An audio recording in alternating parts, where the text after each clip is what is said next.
CEO Geoffrey Global Holdings mister Peter Geoffrey और आज के इस यूपी एग्रीज के शुभारंभ कार्यक्रम में उपस्थित प्रदेश के कोने कोने से यहां पर उपस्थित सभी महानुभाव, उपस्थित बहनों और भाइयों, मैं सबसे पहले आप सबका आज के इस कार्यक्रम में हृदय से स्वागत करता हूं, अभिनंदन करता हूं। मेरे लिए एक प्रसन्नता का क्षण है कि देश की आबादी के सबसे बड़े राज्य में आदरणीय प्रधानमंत्री जी की प्रेरणा से उत्तर प्रदेश समग्र विकास के जिन नए प्रतिमान को स्थापित कर रहा है, कृषि और उससे संबंधित सेक्टर में भी वह प्रगति बहुत स्पष्ट रूप से देखने को मिल रही है। आज का ये कार्यक्रम उन्हीं अभियान का एक हिस्सा है जिसमें यूपी एग्रीज परियोजना के शुभारंभ के इस अवसर पर, जिसमें इस प्रोजेक्ट का शुभारंभ भी किया जा रहा है और उन्नाव में, जनपद उन्नाव में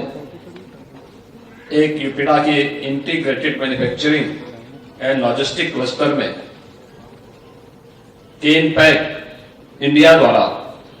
एक ग्रीनफील्ड मैन्युफैक्चरिंग इकाई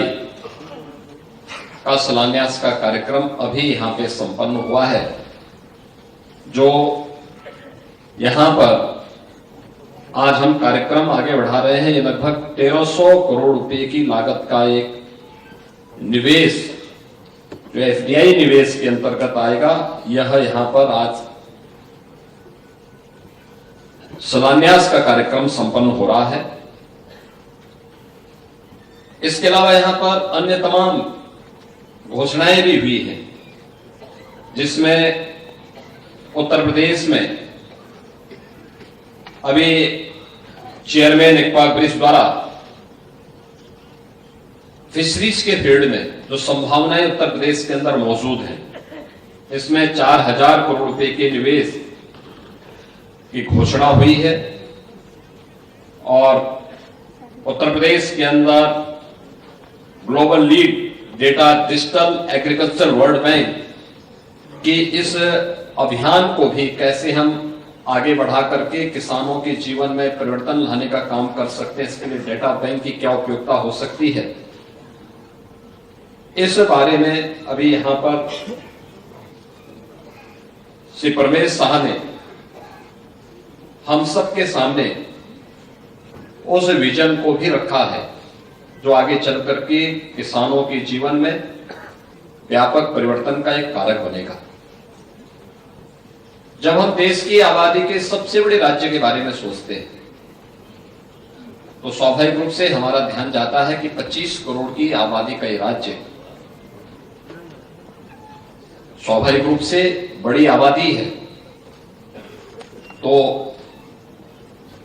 एक स्वतः हम सबके मन में एक भाव पैदा होता है कि बड़ी आबादी इसलिए है क्योंकि उस प्रकार का वातावरण और उस प्रकार की भूमि यहां पर पहले से मौजूद है। दुनिया की सबसे उर्वरा भूमि में से एक और सबसे अच्छा जल संसाधन जिस एक राज्य के पास है, प्रकृति और परमात्मा की कृपा से वह उत्तर प्रदेश राज्य है जिसके पास यह संभावना मौजूद है। हम इस बात को कह सकते हैं कि भारत में जो लगभग 45% भूमि कृषि योग्य है, अगर उत्तर प्रदेश में हम इस बात को देखते हैं तो कृषि योग्य भूमि में से 75% भूमि वह उत्तर प्रदेश के अंदर मौजूद है, जो सबसे उपयोगी और उर्वरा भूमि में से एक मानी जाती है। और इसी का परिणाम है कि चाहे वह उत्तर प्रदेश के अंदर गेहूं के उत्पादन में, दूध, गन्ना, आलू, आम, अमरूद, मटर, मशरूम, तरबूज और शहद के उत्पादन में आज उत्तर प्रदेश देश के अंदर, भारत के अंदर नंबर 1 स्थान पर है। देश के अंदर कुल जो सब्जी उत्पादन होता है उनमें से 15% हिस्सेदारी और फल उत्पादन में भी 11% हिस्सेदारी उत्तर प्रदेश के पास है। भारत की कुल कृषि उत्पादन में यानी देश की आबादी का 16% भाग, 16 से 17% जनसंख्या उत्तर प्रदेश में निवास करती है। लेकिन खाद्यान्न उत्पादन में उत्तर प्रदेश का योगदान 23% से अधिक है। यानी ये देश का फूड बास्केट भी के रूप में भी यह जाना जाता है। और देश के अंदर जो खाद्यान्न का निर्यात होता है उनमें से तीसरे स्थान पर उत्तर प्रदेश अभी है। स्वाभाविक रूप से इस दिशा में एक्सपोर्ट की जो संभावना उत्तर प्रदेश के अंदर मौजूद है, यूपी एग्रीज प्रोजेक्ट का शुभारंभ इस दिशा में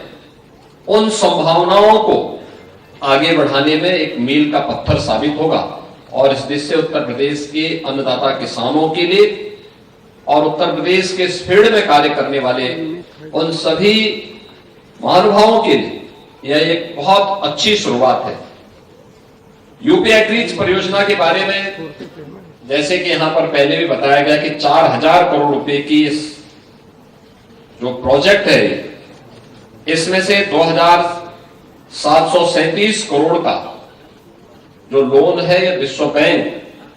द्वारा और 1166 करोड़ का जो इसमें अंशदान है या राज्य सरकार के द्वारा इसमें देने की व्यवस्था की गई है। इसमें विश्व बैंक की सहायता जो यूपी एग्रीज प्रोजेक्ट का जो मुख्य उद्देश्य है, कृषि और उससे जो संबंधित सेक्टर है उनके कठिनाइयों को चिन्हित करना, प्रमुख फसलों की उत्पादकता में एक गुणात्मक वृद्धि हो इस दिशा में एक प्रयास करना, प्रदेश के अंदर जो विशिष्ट कृषि उत्पादों के पोस्ट हार्वेस्ट मैनेजमेंट और मार्केट सपोर्ट सिस्टम को विकसित करने की कार्रवाई को आगे बढ़ाना और जिससे हम अपने अन्नदाता किसानों की आय में वृद्धि कर सकें। यूपी एग्रीज परियोजना के द्वारा सहवर्ती जो इंफ्रास्ट्रक्चर है उसके विकास के लिए भी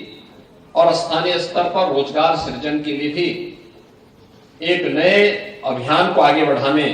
का ये शुरुआत है। और पहले चरण में इसके लिए यूपी के 8 कमिश्नरी के 28 जनपद लिए गए हैं, जिनमें पूर्वी उत्तर प्रदेश के गोरखपुर कमिश्नरी को, आजमगढ़ कमिश्नरी को, बस्ती कमिश्नरी को, देवीपाटन कमिश्नरी को, वाराणसी, विंध्याचल, चित्रकूट और झांसी यानी पूर्वी उत्तर प्रदेश और बुंदेलखंड, जिसमें पूर्वी उत्तर प्रदेश के 21 जनपद और बुंदेलखंड के कुल मिलाकर के 7 जनपद इसके अधीन आएंगे। इन सभी जनपदों में इस योजना को हम लागू करने जा रहे हैं और 6 वर्ष का यह पूरा प्रोजेक्ट होगा, जिसकी शुरुआत 2024-25 से प्रारंभ होकर के 2029-30 तक ये पूरा प्रोजेक्ट यूपी के अंदर लागू होगा। और इससे आप अनुमान करेंगे कि हम लोग इसके माध्यम से जो टारगेट फिक्स किए हैं, जो एग्रीकल्चर की अभी तक की प्रोडक्टिविटी है, इसमें 30 से 35% की अतिरिक्त वृद्धि करना है। अनुमान करिए कि अगर कोई किसान अभी तक 1 एकड़ में वह अगर 10 क्विंटल पैदा करता है, तो हम इस स्कीम के बाद उसको टेक्नोलॉजी के माध्यम से और अन्य सुविधाओं के माध्यम से उसको जोड़ करके उसकी क्वालिटी को बनाए रखते हुए उसको समय पे बीज उपलब्ध हो, समय पे खाद उपलब्ध हो, समय पे सिंचाई की सुविधा उपलब्ध हो, उसको मार्केट की सुविधा उपलब्ध हो, और जिसके बारे में प्रधानमंत्री जी बार बार कहते हैं कि बीज को बाजार तक पहुंचाने के लिए वैल्यू एडिशन के साथ उसको जोड़ने के लिए इन सभी कार्यक्रमों में यह प्रोजेक्ट सहायक होगा। वही किसान उसकी प्रोडक्टिविटी को अगर समय पे अच्छी क्वालिटी के बीज मिलते हैं, समय पे वेदर अलर्ट के बारे में उसको जानकारी मिल जाती है, समय में उसको तकनीक की जानकारी हो जाती है, सभी प्रकार की सुविधाएं उसको मिलती हैं, तो प्रोडक्टिविटी में वृद्धि होगी। वह उसके किसान की उत्पादकता को हम बढ़ाने में सफल होंगे। वही किसान जो अब तक 1 एकड़ में 10 कुंटल तक पैदा कर रहा है, स्कीम के लागू होने और किसान का उसके साथ जुड़ने के बाद वही किसान 14 से 15 कुंटल तक उसी खेत में उत्पादन करने की सामर्थ्य रखेगा। तो यह किसान की स्वाभाविक रूप से खर्चा कम लेकिन उत्पादकता को ज्यादा बढ़ाना, उसकी इनकम स्वाभाविक रूप से इससे बढ़ने वाली है। और उस डिजिटल एग्रीकल्चर इकोसिस्टम के प्लेटफॉर्म के माध्यम से ही इस पूरे कार्यक्रम को हम संपूर्ण राज्य में फिर उसके बाद आगे बढ़ाएंगे। यद्यपि पश्चिमी उत्तर प्रदेश इस दिशा में अच्छा प्रयास कर रहा है, लेकिन पूर्वी उत्तर प्रदेश, विंध्य क्षेत्र और बुंदेलखंड में खासतौर पर इसमें प्रयास किए जाने की आवश्यकता थी। और आज यूपी एग्रीज परियोजना इस दिशा से आगे बढ़ाएगी और इसके लिए जो एग्रीकल्चर का एक एक्सपोर्ट हब बनाने की कार्रवाई जो उत्तर प्रदेश सरकार अपना एक नया इंटरनेशनल एयरपोर्ट जेवर में तैयार कर रही है, अभी अप्रैल माह में उसका शुभारंभ होगा। जेवर एयरपोर्ट के माध्यम से उसके एक्सपोर्ट हब के रूप में उसे विकसित करने की कार्रवाई को भी हम लोग आगे बढ़ाएंगे। और आप अनुमान कर सकते हैं कि एक्सपोर्ट होने से हमारे अन्नदाता किसानों की आमदनी को वृद्धि और कैसे उनकी आमदनी को और आगे बढ़ाया जा सकता है, इसकी कल्पना अभी गत सीजन में आम प्रोडक्शन करने वाले किसानों के बारे में आपने देखा होगा कि औद्यानिक फसलों में अगर यहाँ की मार्केट में उसका दाम 40 से 50 किलो था, तो वही अगर यूरोप के बाजार में या अमेरिका के बाजार में वही आम पहुंचा तो उसका दाम उन्हें 800 से 1000 रुपया पर किलो के हिसाब से उसको इसका दाम मिला। यानी 1 किलो में ही उसको 500 से 600 रुपये की अतिरिक्त आमदनी होती हुई दिखाई दी। लेकिन उसकी क्वालिटी को बनाए रखना, इसके लिए सरकार के स्तर पर जो प्रयास प्रारंभ हुए हैं, डबल इंजन सरकार के स्तर पर जो प्रयास हुए हैं, उसको आगे बढ़ाने की प्रक्रिया है। उत्तर प्रदेश लैंडलॉक्ड स्टेट में बहुत सारे राज्यों में उसने मत्स्य उत्पादन में एक अच्छा कार्य किया है, लेकिन इसकी उन संभावनाओं को आगे बढ़ाने के लिए कि मत्स्य पालन की यहां पे उत्पादन में, उसके प्रसंस्करण में हम वृद्धि कर सकें, टैंक और बायोप्लाट में मत्स्य पालन के कार्यक्रम को आगे बढ़ाया जा सके, इसके लिए भी यूपी एग्रीज परियोजना में 500 किसानों को उन्नत तकनीक देने और विदेश भ्रमण की कार्रवाई के साथ उसको जोड़ने की, अन्य जहां पे सक्सेस स्टोरी है उसको यहां का किसान देख सके। खासतौर पर वह किसान जो इस फील्ड में काम कर रहा है, किसान की आमदनी को अधिक से अधिक बढ़ाने की दिशा में एक नया प्रयास प्रारंभ हुआ है और उस दिशा में यह एक अभियान है। यूपी एग्रीज परियोजना के क्रियान्वयन से हम प्रत्यक्ष रूप से 10 लाख किसानों की इसके माध्यम से सहायता देंगे और इसमें हमारा प्रयास होगा कि कम से कम 30 से लेकर 50% तक किसान महिला किसान हो, उन किसानों को इसके साथ जोड़ने की कार्रवाई इसके साथ रहेगी। 1 लाख से अधिक मछुआरा परिवारों को इसके माध्यम से सहायता भी मिलेगी और इसके लिए कुछ अच्छे सेंटर ऑफ एक्सीलेंस को विकसित करने की कार्रवाई भी इसके माध्यम से होगी। इसके साथ ही हमारा जो कहना है पहले ही कि इससे किसान की उत्पादकता को भी 30 से 50% तक बढ़ाने और उनकी इनकम को भी 25 से 30% तक बढ़ाने की कार्रवाई इन सभी योजनाओं के माध्यम से होगी। इसी प्रकार से उत्तर प्रदेश के अंदर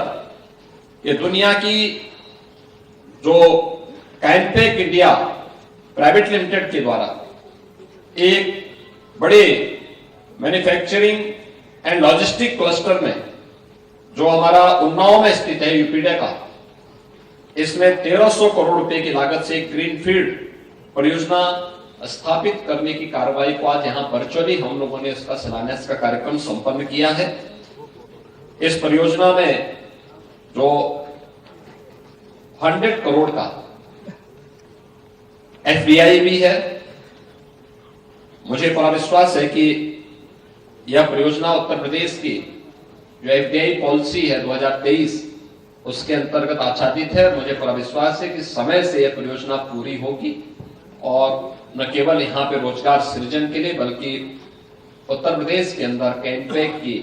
जो डिमांड है, देश के अंदर जो डिमांड है, उसकी आपूर्ति करने में भी ये सफल होगा। इसके साथ यहां पर जो अन्य घोषणाएं हुई हैं, खासतौर पर यहां पर अभी जो एक्वा ब्रिज के द्वारा 4000 करोड़ रुपए के निवेश की घोषणा हुई है और इसी के साथ ही global league data digital agriculture world bank के द्वारा भी जो इस कार्यक्रम को आगे बढ़ाने के कार्यक्रम को यहां पर घोषणा की गई है। मुझे पूरा विश्वास है कि सभी कार्यक्रम समयबद्ध तरीके से आगे बढ़ेंगे। एक बार यूपी एग्रीज के शुभारंभ के अवसर पर देश के सबसे बड़े कैंपेक यूनिट के वर्चुअल शिलान्यास के अवसर पर मैं आप सभी को, उत्तर प्रदेश के सभी अन्नदाता किसानों को और उत्तर प्रदेश के नागरिकों को हृदय से बधाई देता हूं और मुझे बड़ा विश्वास है कि समयबद्ध तरीके से उत्तर प्रदेश के पोटेंशियल का लाभ लेते हुए हम लोग न केवल उत्तर प्रदेश के नागरिकों के जीवन में बल्कि उत्तर प्रदेश के युवाओं के लिए अधिक से अधिक रोजगार उपलब्ध कराने की दिशा में आगे बढ़ेंगे। आज के इस अवसर पर मैं जो हमारे निवेशक हैं इन सबको इस बात के लिए आश्वस्त करता हूं, एक अच्छे वातावरण में, सुरक्षित वातावरण में आपका निवेश न केवल सुरक्षित होगा बल्कि आपके द्वारा जितना निवेश उत्तर प्रदेश के अंदर किया जाएगा यह उससे कई गुना आपके लिए लाभदायी भी होगा। इस विश्वास के साथ मैं आप सबकी प्रति अपनी शुभकामनाएं देता हूं। धन्यवाद। जय हिंद। बहुत बहुत धन्यवाद माननीय, आपके आशीर्वचन और मार्गदर्शन के लिए हम हृदय से आभारी हैं माननीय मुख्यमंत्री जी के, जिन्होंने अपना बहुमूल्य समय हमारे आज के इस विशेष कार्यक्रम को दिया। साथ ही हम आभारी हैं हमारे अन्य सभी गणमान्य अतिथियों के लिए। आप सभी की जोरदार